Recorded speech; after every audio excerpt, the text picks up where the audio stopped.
I think that Malaysia is a very unique country when we talk about startup, because you're talking about a country that's extremely multicultural instead of multi-ethnic, which is what most other countries are. It has with multiculturalism, you get very different religion, types of people. It's also an emerging market as well. So buying power is very different in Malaysia compared to many developed nations across the world. So we have a very healthy, I would say, a very healthy startup ecosystem with huge support from both government and private sector as well, which has led to quite a few success stories. In fact, 7 out of 10 of the biggest tech IPO in the last several years has come out of Malaysia. I think one of the biggest companies that has risen from Malaysia has been Grab.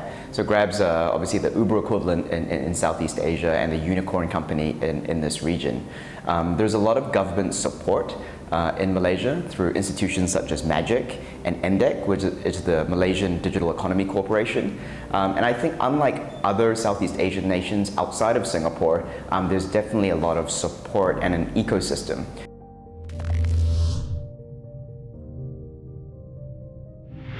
I think it's still in the early stages. I mean, definitely compared to countries like Singapore, Singapore probably has a more mature ecosystem with established players and parties that help boost the ecosystem. Malaysia, we are probably a few years behind. So there are specific government agencies that are set up to help startups. There are enough funding opportunities for startups, and I think things like co-working spaces and grants. These are all there. That said, I think the number of companies that have started in the last 5 years, Malaysian companies especially, and those companies, a lot of those companies actually successfully raised funds and went into another country. So in Malaysia, compared to the rest of the other ASEAN countries, it's probably one of the more mature ones. And if you have studied the number of startups or companies that have gone for IPO, Malaysia has the most number of companies that gone IPO compared to the rest of the region.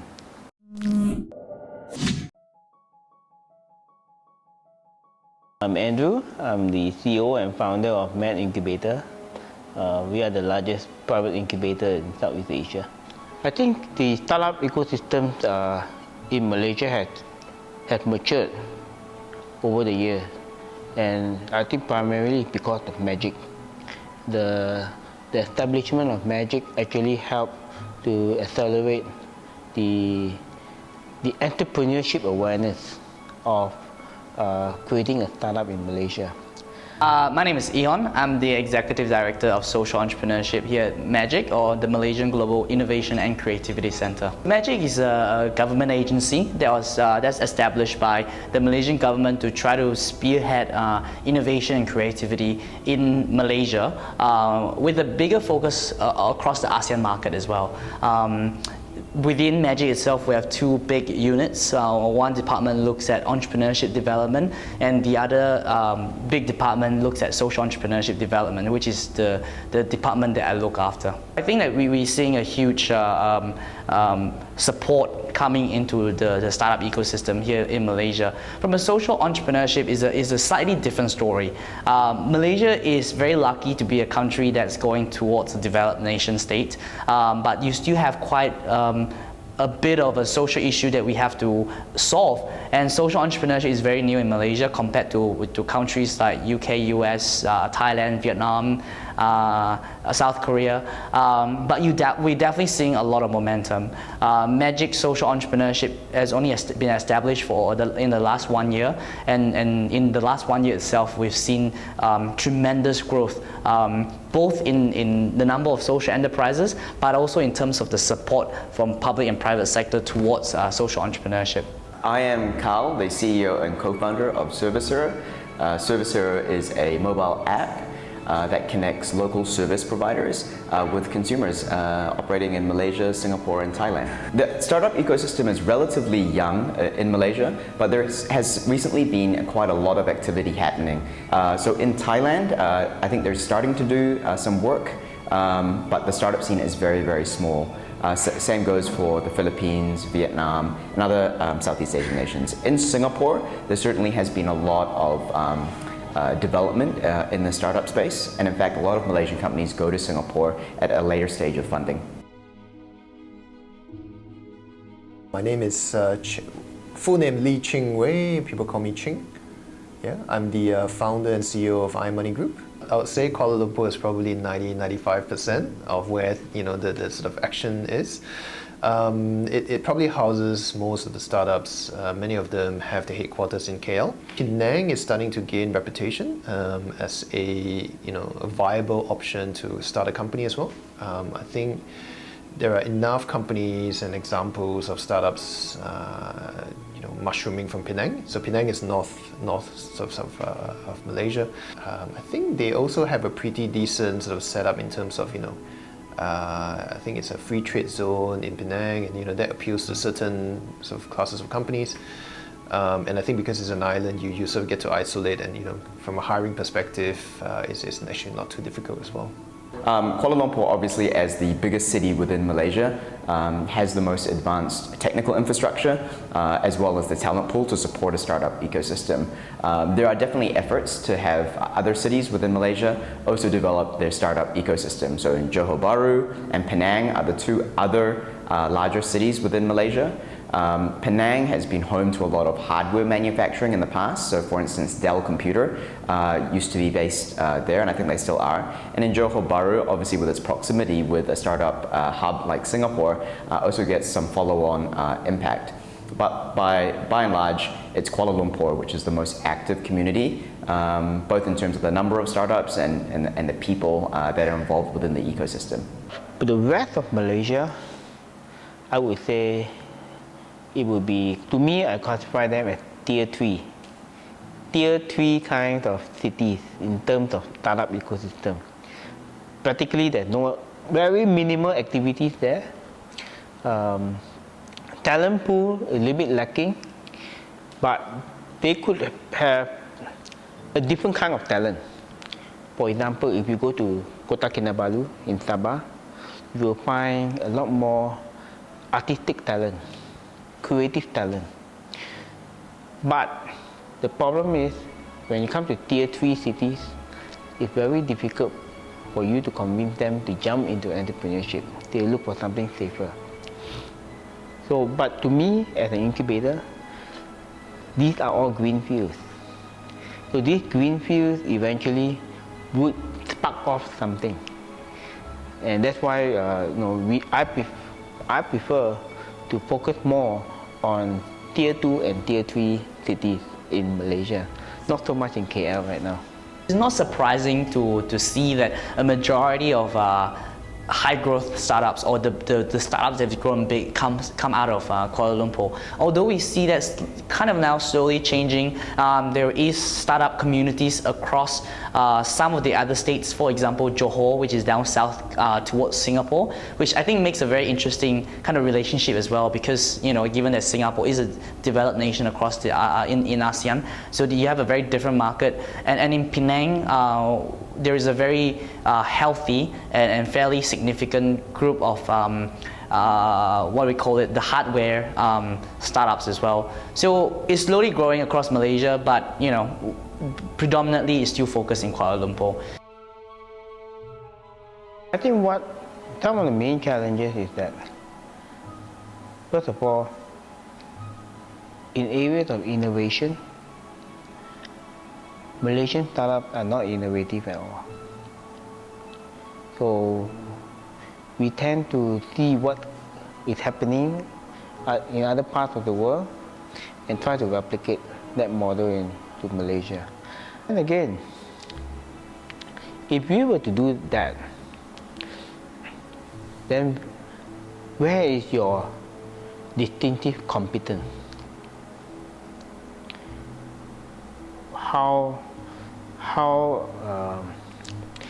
Then you need money to scale fast,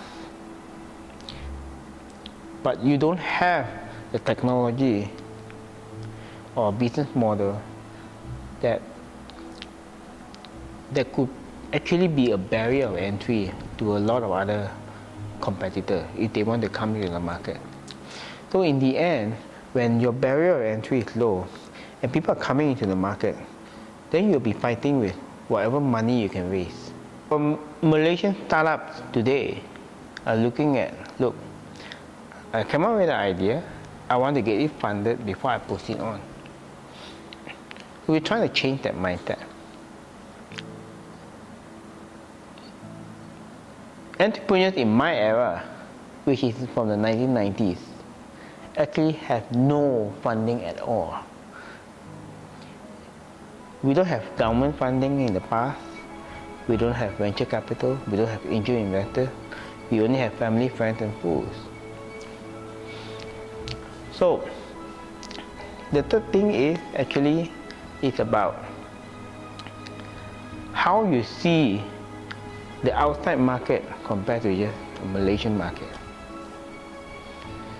So our startups need to look a little bit more wider in terms of market. I think the key one is probably to continue to grow at a very high growth rate. So all this while, we've been around for 4 years now, and we've been growing at double, triple digits year on year, which is I think a very sort of respectable rate for a startup. But to keep this up, that's obviously more and more challenging. There's also a challenge in terms of growing not just within a country and within a vertical, but also expanding beyond Malaysia. And so we actually today operation in 4 countries. So Malaysia is where we are headquartered, but we have operations on the ground in Indonesia, Philippines, and Singapore. And the ambition is to very much replicate the same success in Malaysia in those countries as well. And so one of the challenge is to, whilst keeping up the growth rate, also simultaneously expand our regional reach very, very quickly. So this organization started off in a coffee shop in February last year. So we literally were in a shopping mall coding this product. And to this day, we're about 60 people across 3 countries. So the biggest challenge for me right now is how do we maintain our momentum? How do we maintain the vision and the culture for the company as we expand so rapidly? So I spend a lot of my time visiting my other offices around the region, but also exploring new markets.